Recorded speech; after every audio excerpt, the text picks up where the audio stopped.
Good June 8th, 2010, I'm Molly and this is Rocket Boom. Happy birthday to Sir Tim Berners-Lee, inventor of the World Wide Web. You may have heard that Al Gore claimed to have invented the internet, but the internet is not the World Wide Web, nor did Al Gore ever lay such claim. But before we get ahead of ourselves, let's take it from the beginning. Tim Berners-Lee was born to Connor Berners-Lee and Mary Lee Woods 55 years ago today in London, England. As a child, Tim attended Mount Sheen Primary School and then Emmanuel School in London. But enough about his childhood.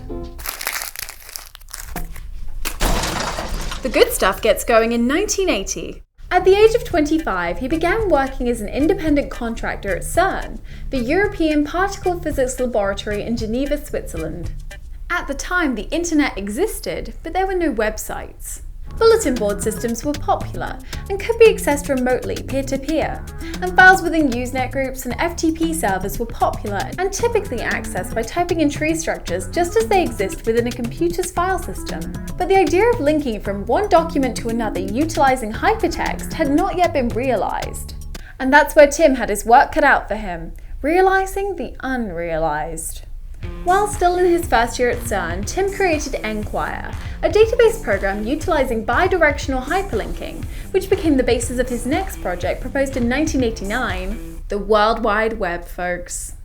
Tim's original proposal outlined the details of a distributed hypertext system that would allow data on different servers to be linked together through the existing transmission control protocol and domain name system that was already in place at the time. By 1990, he adapted Enquire into a new program called World Wide Web, and the world's first website was born, info.cern.ch, on the world's first web server, CERN HTTPD, running on a Nextcube workstation. Just in time, the High Performance Computing and Communication Act of 1991 was enacted, which helped set the stage for some serious action. The bill created by Al Gore led to the development of the National Information Infrastructure and funded the development of Mosaic, the first web browser, and thus helped to popularize everyday access to the World Wide Web. With the rapid growth of the web's popularity, international standards materialized. In 1994, Berners-Lee founded the World Wide Web Consortium, or W3C at MIT, to help ensure that industry leaders would keep things cross-compatible and standardized across the web. Today, having created one of the most revolutionary systems ever to hit humanity, Tim spends much of his time thinking about the limitations of HTML and how to improve upon them. His next big idea? The Semantic Web. Where today's web pages are meant to be read by humans, the data contained therein is not typically organized by a standard set of rules that can be easily understood by machines. A semantic web involves a standardized system of defining not only that which is talked about, but their relationships and values to one another over time, turning the World Wide Web into a giant global graph. While the entirety of the internet is the culmination of the work of many, it's fair to say that Tim Berners-Lee is one of the most single-handedly influential of them all.